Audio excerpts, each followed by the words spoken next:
Hey guys, Bubba here, the Bubbanews, all in one word, all in one news. It is, excuse me, goodness, June 10th already. My goodness. This week is only Tuesday, but it already feels like it's a Thursday. Ay. But we are going to have a very busy week coming up. A very busy weekend is coming up. Oh gosh, we're going to start off with Iran first. Busy weekend with that. And then we'll touch off in the middle of the video about the two-state solution a little bit. And then we'll end up with a bunch of the protests and how those are spreading and how this is going to be a very busy weekend coming up, I believe. And remember how we were showing this last night, the 1,500 plus places that they're going to be doing this march on Saturday, June 14th, when Trump is doing his big parade there in New York City for his birthday, Flag Day, America's 250th birthday of the United States Army, and all kinds of crazy stuff. So we've got that we're going to pick up with here in the news in a second. But, I'm so grateful for the Bible. I mean, God will supply all your needs according to his mercy, according to his riches and glory in Christ Jesus. I mean, it's so cool. Philippians 4:19, if you guys aren't digging into the word dig in, man, it's getting so cool. Especially as we're getting to the end times of prophecy, like with Iran, with Israel, all this stuff that's going on in the news, guys, if you aren't paying attention, this is all Bible prophecy that's coming together. And if this is one of your first times watching, welcome. But this is starting to get really nuts because everything's been prophesied that's taking place today. I mean, all eyes are on Iran this week. Trump is said to have told Netanyahu that he will not be giving Israel the green light to strike Iranian nuclear facilities in the near future. Trump asked Bibi in their phone call yesterday that he stop publicly discussing the possibility of a military strike in Iran. Israeli estimates believe that Iran will respond with full force to any attack on its nuclear sites, and Iran would then target Israel with hundreds of ballistic missiles plus thousands of cruise missiles and drones. I mean, even the Supreme Leader, Ayatollah Khamenei, said today that nuclear enrichment is Iran's inherent right. Nuclear enrichment. Just like it is the right of every sovereign nation. And the Iranian nation will not retreat, will not falter, nor take a single step backwards. On this mountain of nuclear enrichment, we will stand. They're basically willing to die on that hill of nuclear enrichment because they've been enriching for so long now with their IR-6 centrifuges, their new IR-9s. Yeah, they're not going to go backwards. But even today, U.S. Ambassador to Israel, Michael Huckabee, excuse me, he said that Iran cannot enrich uranium. And that Iran must completely dismantle its nuclear program. He said Trump's patience has its limits. The United States will attack Iran if the talks fail. All options are on the table. Huckabee continued by saying the United States no longer supports the establishment of an independent Palestinian state in Israel. So that's what he's stating publicly. Even though they've been to 3 of the latest two-state solution meetings secretly, the United States has. But here's what Mike Huckabee says. He says, anywhere you can have a Palestinian state, but in Israel. He said, Israel is very small. The Arab countries are 644 times larger than Israel, and there's plenty of room for a Palestinian state there. But the 6th round of nuclear talks between the U.S. and Iran they're scheduled to be held this Sunday, June 15th, there in Muscat, Oman. But here's my question. Isn't Trump's 60-day military deadline before Sunday? Trump's 2-month deadline is the June 11 and 12 timeframe, tomorrow and Thursday. So they're kicking the proverbial nuclear can down the road a little longer, it seems like. But earlier today, and this is from RT, I actually like Russia Today, but, some questions were asked to CENTCOM Commander Kurilla. And they asked him, is CENTCOM prepared? He said yes. He said Trump has been given a very wide range of options to attack Iran if Iranian nuclear talks fail. Kurilla says, we are prepared to respond with overwhelming force to prevent Iran from obtaining a nuclear weapon if Trump ordered it. Here comes the real click video. If the president directed Is CENTCOM prepared to respond with overwhelming force to prevent a nuclear-armed Iran? I have provided the Secretary of Defense and the President a wide range of options. I take that as a yes. Yes. If the president directed, I like how he says yes. We are prepared. But, Trump told Netanyahu that Israel does not have yet the green light to attack Iran. And Netanyahu, according to the reports, told Trump that Iran is wasting time and that there's no point in continuing these nuclear talks. But Trump is not convinced yet. I said Trump can be such a fool at times, no doubt. But you know what? Netanyahu assured Trump that Israel will not strike Iran while nuclear talks continue. But Trump warns Iran is getting much more aggressive in their nuclear talks.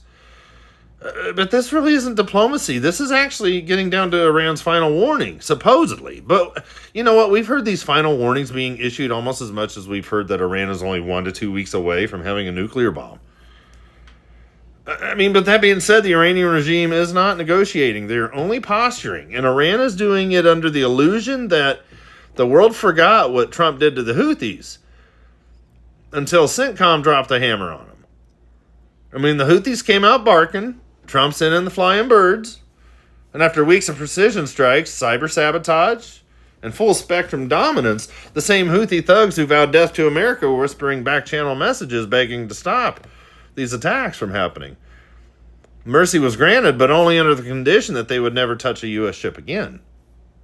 I say for now. Actually, the U.S. wanted the Houthis to stop attacking their ships because they had... and the aircraft, remember that? Where 2 or 3 of them were lost at sea, and they blamed this all on only really sharp turning and stuff like that. I don't know. But it almost seems like both sides came to a draw. And Israel has basically told the Houthis, we won't attack you if you stop attacking us. Fair is fair. Okay. But, Tehran may be making the same mistake and think that aggression at the table is leverage, but it's not. Because under Trump, it's the fastest route to obliteration. And I threw this up here earlier today on the Telegram because I saw this and I forgot I should have quoted the dude, but he gave the 72-hour neutralization blueprint for Iran. This one's pretty wild. There's 4 phases. Check these out. Actually, I like that picture better. Anyway, we'll look at Ayatollah, I guess. Phase 1 is a total electronic blindness. The Cyber Command scrambles Iran's early warning radar grid using next-generation cyber payloads. All military GPS will be spoofed or jammed. All of the S-300s and Iran's air defense systems go offline. Tehran's internal communications then are hijacked. False retreat orders are given. Fake IRGC mobilization alerts and mass confusion. Psychological warfare begins. Regime TV, mosques, and clerical radio channels are hacked with footage of previous nuclear site destructions. In phase 2, by hour number 2, they're talking this will be about a 72-hour ordeal. It could be longer. But here's hour 2. B-21 Raiders and F-35s drop MOPs, which are massive ordnance penetrators there on Fordo, Arak, Isfahan, and Natanz, the nuclear stations there. Hypersonic missiles will then be launched from submerged Virginia-class submarines, and these will eliminate missile silos in the Quds Force headquarters. Key regime operatives, including nuclear scientists and aerospace commanders, are neutralized before breakfast. Phase 3 is maritime domination by hour 18. Tomahawks rain down on Bandar Abbas, Chabahar, and Bushehr naval bases. Every IRGC speedboat is reduced to shrapnel in port. Carrier strike groups, from the United States will sever the Hormuz control. The Strait of Hormuz? No ships in or out. SEAL teams exfil regime defectors and sabotage recovery infrastructure. Phase 4, we're getting there, folks. Hour 36 is internal psychological collapse. The PSYOP will ignite protests all across Iran. Images of ruined nuclear sites will be broadcast through hacked state networks. Dissident factions receive communications gear and encrypted orders. Deep fake voice hacks issue fleet orders under the Supreme Ayatollah Khomeini leader's voice. People will panic, dissent, revolt.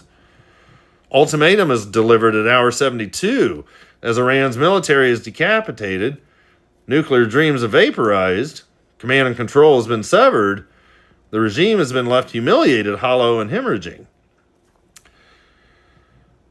So Trump's warning isn't diplomacy, it's a final offer. But push harder and Iran gets a front row seat to the new doctrine of surgical dominance. It won't be a war. It will be a 72-hour crucifixion of Iran's capability. And this time there'll be no back-channel mercy to be found. But before any attack, I expect to see more rhetoric flowing out from those who are trying to tell the U.S. and Israel that they can't actually successfully strike Iran.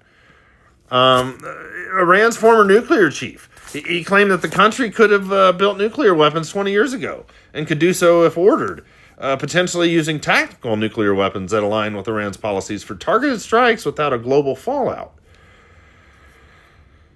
So, they say that the advanced IR-9 centrifuges in Iran are mounted on earthquake-resistant platforms, but they're also shielded by mountains and dispersed across hidden locations.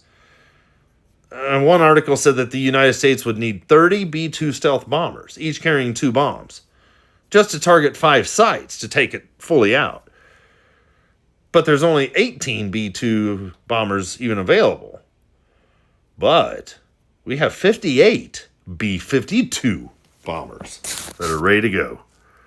And they can carry double, actually more than double, the weapons weight of the B-2. But now we're going to talk about the IAEA, because Iran warned Monday that it's prepared to retaliate if the IAEA adopts a resolution critical of its nuclear program.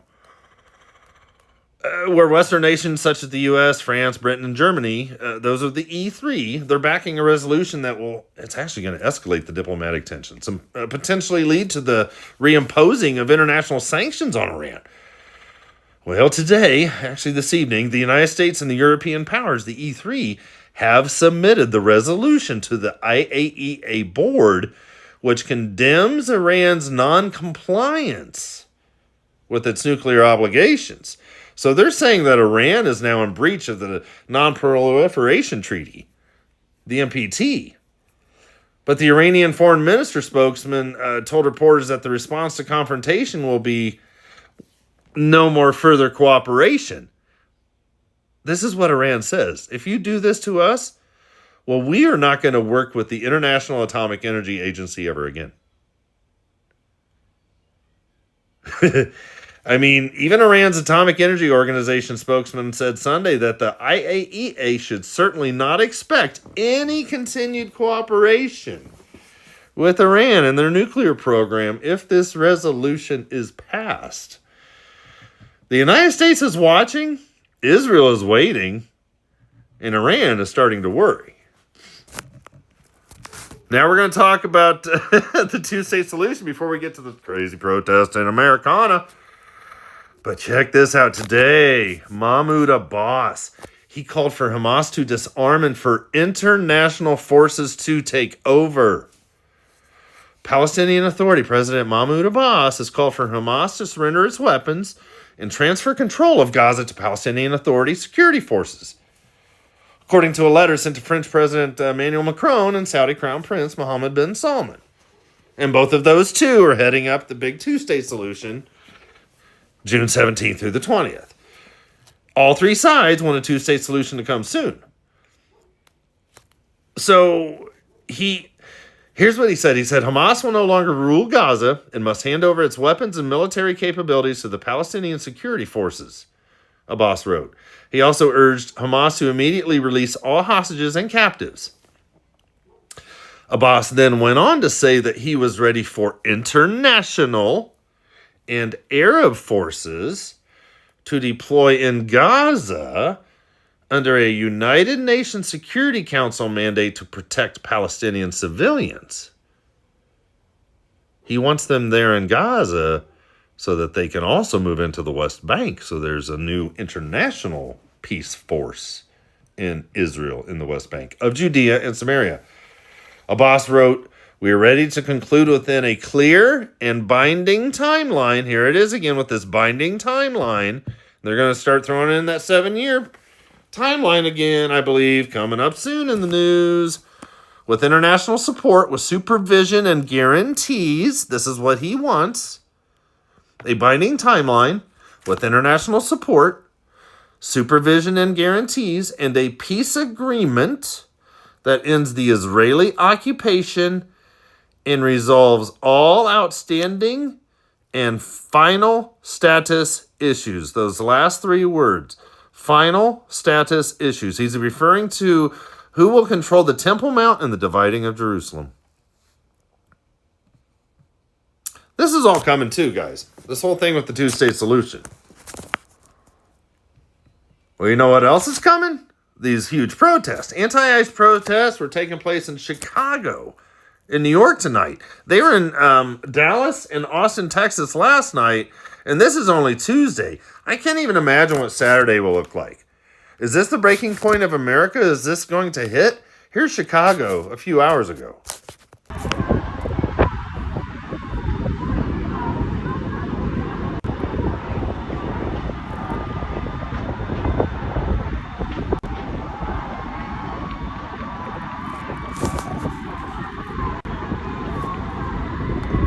They're going up one road.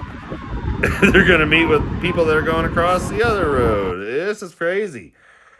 But this came out tonight, too. They put in a curfew now for Los Angeles. From 8 p.m. to 6 a.m. If you don't live or work in this area, you'll be arrested. The areas affected by this curfew tonight, talk about the Fashion District, Chinatown, and Skid Row. But Karen Bass, the mayor of LA, came out tonight and she posted a curfew. But why would you post a curfew for peaceful protests? Seriously. If these are protests, if these are peaceful protests, and they're not destructive riots, then why would Mayor Karen Bass need to impose a curfew? This is all going down by design. America now has so many ticked off liberals who despise Trump, who are against American laws, who are against anti-ICE, and are all for terrorism. These people have a burning hatred within them to destroy. It's as if the powers of darkness are stirring up this insanity from one side, then to stir up the pot from the other side, who then responds back to side number one, with side two getting an increased response from side one. So it's a cycle of destruction, rinse and repeat in cities all across America. You know, Jesus tells us in John 10:10 that Satan comes to steal, kill, and destroy. This sounds like the perfect design for a civil war scenario to unfold, in my opinion. I wanted to let the city know that I have declared a local emergency and issued a curfew for downtown Los Angeles to stop the vandalism, to stop the looting. Many businesses have now been affected by or vandalized.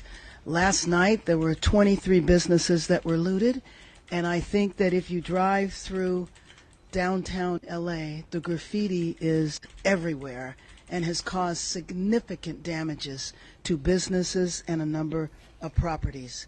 So my message to you is, if you do not live or work in downtown LA, avoid the area. Law enforcement will arrest individuals who break the curfew, and you will be prosecuted. Hundreds of officers from police and sheriff departments from across the region and state are working alongside LAPD through a unified command structure. Did you hear that? A unified command structure. I mean, tonight, anti-ICE protests were happening in Milwaukee, Seattle, Atlanta, New York City, Los Angeles, Chicago, Kansas City, Dallas, San Francisco, Philadelphia, Portland, Boston. 12 cities right there. The protests and riots are going to escalate and spread across the nation. This weekend's going to be insane. At least that's what it feels like here, 72, 84, 96 hours out. I mean, these are all Democrat-run cities, and they're all sanctuary cities. ICE has been arresting these illegals for months now. So where's the sudden change to mass protesting and mass rioting and mass destruction? Seriously, why now? I mean, there's a lot of cities tonight that are going under the gun. This was taken a screenshot. Goodness, this was 2 hours ago at 9:45 Eastern.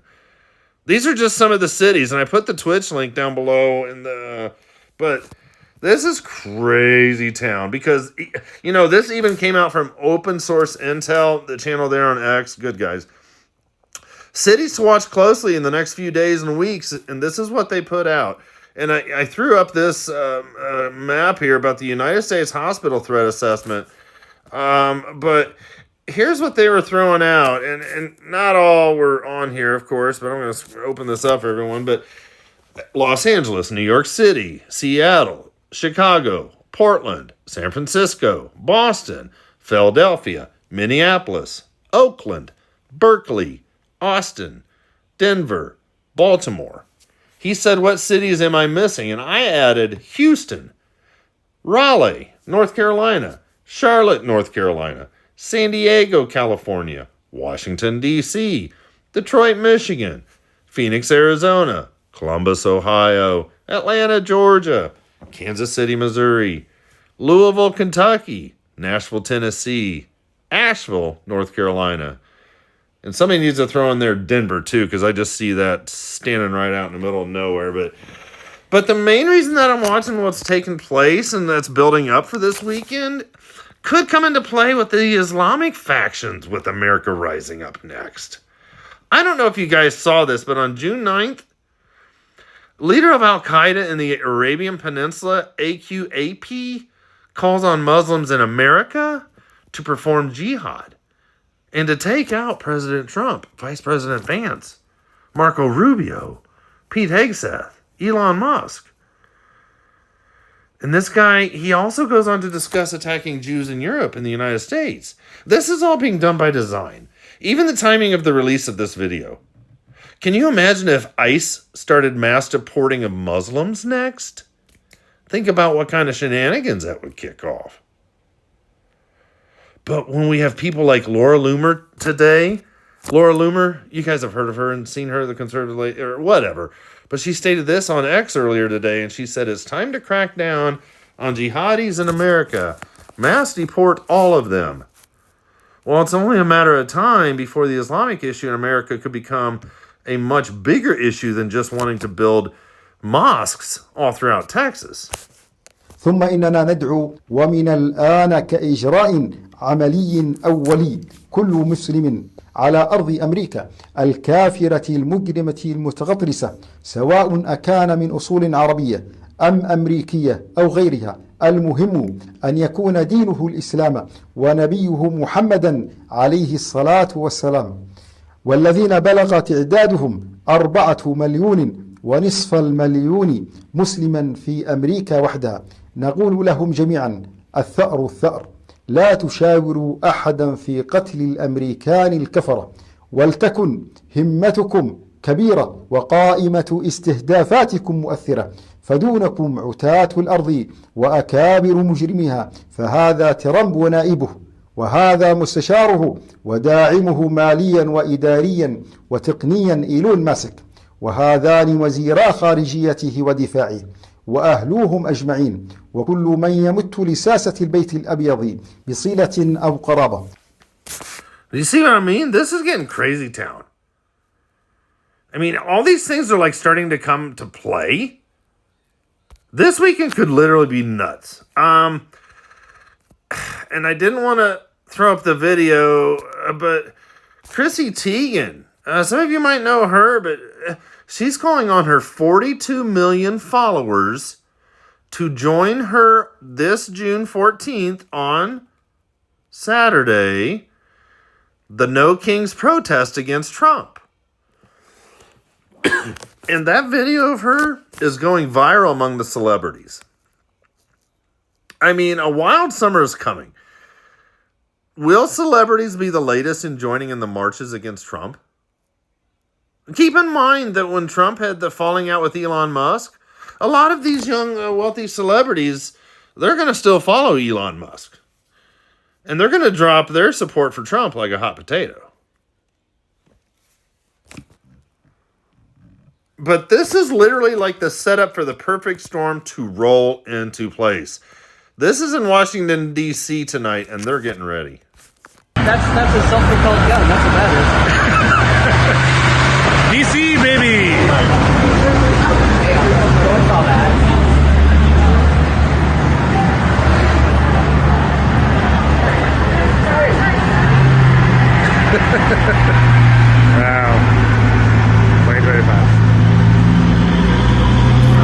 one's missing 5th gun.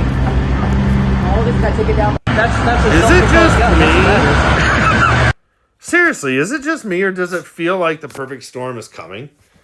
I mean, like they're really getting this all set up and primed for mass chaos so that they can somehow get Americans back into submission for what they have planned with their digital state and their mass surveillance state and their Orwellian thing that they have planned. I mean, this is all part of their plans and their design for the digital ID, the digital switch over to all digital money coming. All of this is by design. And I honestly believe that we're watching it starting to unroll and unfold right now. Everything is getting primed. Everything is getting put into place. And it's almost as if they want us distracted from what's going on in the Middle East. But on the flip side, they want us internally to fall from within so that, like I said last night, in the future, any external attack would only be that much easier with a broken down America in between. But guys, I think that this is going to be a very busy weekend coming up. I think we all need to be in prayer, and I think we all need to just thank the Lord right now for protecting us in advance for what's about to come, because this could actually start getting really nutty, Professor. And if the stuff starts kicking off in the Middle East, the gas prices are going to get nuts. And if shortages start happening with fuel, I'm just trying to think outside the box here. What could happen in the next 7 to 10 days? There's no fear. I have no fear. That's not my point. My point is just to showcase what could be unfolding. To be aware so that you're not caught off guard. This could be crazy town. I mean, a lot of things could be changing very quickly. And, guys, I ended up taking Mrs. Bubba today to the therapy, like I said, and she's at the 62% now instead of 55%. And she's supposed to have 10 visits, and this is after 6 visits. So she's already doing that. So thank you guys so much for your prayers. But guys, a busy weekend's coming up, and we need to pray for each other. And thank you all for being here in chat.